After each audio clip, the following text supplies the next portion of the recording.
Question 35 on the math subject GRE practice test. I probably don't need to say that at the start of every video, huh? Anyways, this is one of those problems that's impossible until you realize how to do it, and then it's kind of easy. Is it fun? I don't know, maybe. I feel like all math is fun once you kind of get the hang of it. The idea with this problem is to recognize a Riemann sum. I don't think I've ever heard two people pronounce this guy's name the same, so I might be butchering that. I also might be spelling it wrong, but frankly, I'm not too concerned.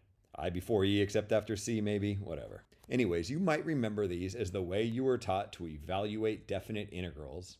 That was really challenging and algebraically cumbersome before you learned all the cool antiderivative tricks. The evaluation theorem, one of the two statements of the fundamental theorem of calculus. Maybe you remember there was a time when a question like determine the definite integral from a to b of some function f of x was really a geometry problem. Right? You had this arbitrary function f of x and these two endpoints a and b, and what this meant to you was how much area is there underneath this curve between these two bounds. And the way you answered this question is by drawing a bunch of rectangles and then finding the area of the rectangles and adding them all up. The area of these red rectangles that are pictured here. Maybe you called that R5 because we got 5 rectangles and we're using right endpoint approximations. Anyways, maybe you reasoned that instead of having 5 rectangles, if you had infinitely many rectangles, the rectangles would kind of perfectly trace out this curve and you'd get the exact area. So if we let n represent the number of rectangles, we could say that this is the limit as n approaches infinity to capture that idea of infinitely many rectangles of the sum from I equals 1 to n. I equals 1 kind of representing the first rectangle, 2 the second, 3 the third, all the way up until n for the nth rectangle. And then the area of a rectangle, well, it's just the length of the base times the height. The length of the base, maybe we denote that with delta x, the difference in the x coordinates. And the height, we could write that as f of xi. F of x to kind of represent the y coordinate, xi, because we want the x coordinate to change, because we want it to represent each of the different rectangles. Maybe you remember that delta x was always equal to b minus a over n, which has a nice intuitive appeal. What's the total length of the area you're trying to cover? Figure out what that is and divide it by how many rectangles you have, and you'll get the width of a given rectangle. Xi is always equal to a plus I delta x. A kind of starting right here, and then for the ith rectangle, we want to add I of these little delta x's. You want the third rectangle? Sure, there's 1 delta x, 2, 3. Give me the right endpoint of the third rectangle. You don't need to use right endpoints. You can use right endpoints or left endpoints or just any arbitrary point in that rectangle. Because we have infinitely many rectangles, they get infinitely thin. So you end up getting the same answer no matter what. Anyways, if you remember that, you might stare at this question right here and see something that's very similar, right? I want the limit as n approaches infinity. That's promising. That's what I have written right here of this thing an. An is this sum. Hey, that's nice. Looks like instead of using the letter I, they're using the letter K. A little bit annoying, but okay.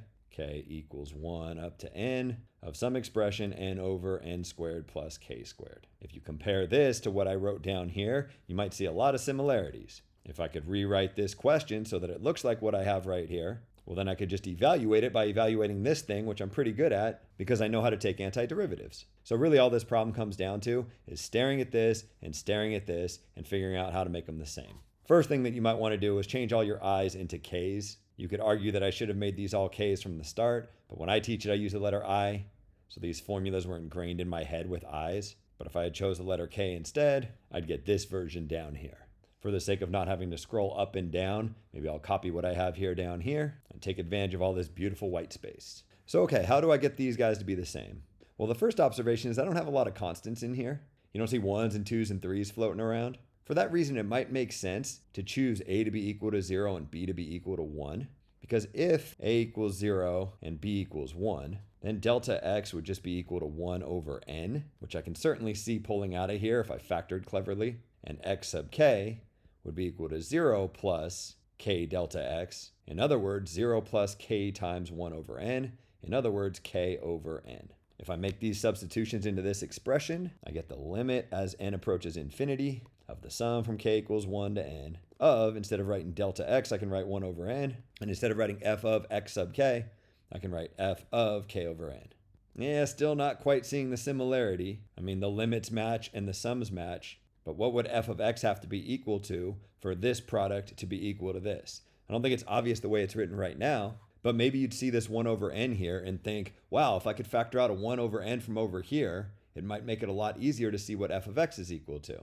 Could you factor out a 1 over n from over here? Well, I have this n up on the top, so if I could factor out an n squared from the bottom, that would leave me with a 1 over n. What I'm saying is I could think about this as the limit as n approaches infinity of the sum from k equals 1 to n of n divided by something times 1 over something. Again, I want this to be 1 over n, so I want this to be n squared.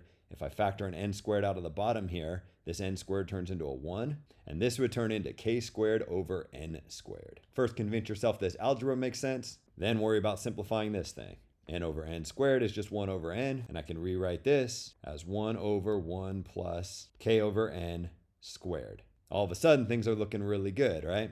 I got the limit as n approaches infinity of the sum from k equals 1 to n of 1 over n times, and then over here I got f of k over n, and over here I have this expression. What I'm trying to get at from all these unnecessary arrows is that f of k over n is equal to 1 over 1 plus k over n squared. What I'm interested in is what is f of x. Because if I could figure out what f of x is, then I can attack the problem this way. Well, to figure out f of x, just change all the k over n's into x's in this expression. I get 1 over 1 plus x squared. So since what we have in green is equal to what we have in red, and what we have in red is equal to what we have in blue, with a equals 0, b equals 1, and as we now know, f of x equal to 1 over 1 plus x squared, we can finish the question by just figuring out what the stuff in blue is equal to, evaluating the integral from 0 to 1 of 1 over 1 plus x squared dx. Maybe in your memorized derivative database, you have memorized that the derivative of arctangent of x is equal to 1 over 1 plus x squared. Therefore, the antiderivative of 1 over 1 plus x squared is just arctangent. So to evaluate this thing, I just need to evaluate arctangent of x from 0 to 1. Thinking back to that trig class I took a million years ago, maybe I remember that arctangent always gives values on the right side of my unit circle from negative pi over 2 to pi over 2. So because evaluating arctangent of x from 1 to 0 amounts to just figuring out the arctangent of 1 and subtracting the arctangent of 0, all I gotta do is ask myself the question, where in this range would the tangent of x be equal to 1?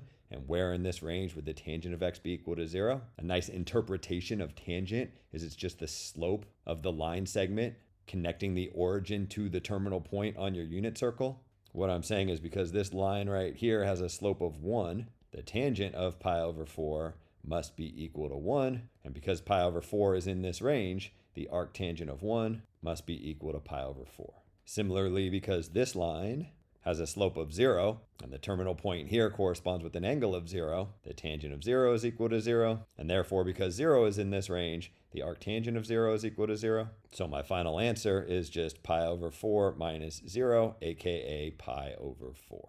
Looks like the answer this time is answer B. Like I said, it's a fun little problem once you get the hang of it, but there's at least two issues with it. The first one is if you don't recognize that you're looking for a Riemann sum, I cheated, I Googled, I did spell it wrong. It's hard to even get started on this problem. The other issue that you might run into is it might have felt like this choice of A and B was somewhat arbitrary. And admittedly, it kind of was. It can be hard to kind of see that those are the values that you'd want to change the red box into the green box. If you worried that you'd have a hard time seeing that under the pressure of the test, I hear you, it's certainly a concern. I don't have any great advice. The way I studied when I took this test was just by taking lots of old practice tests. Do enough repetition, and you start to recognize things like this.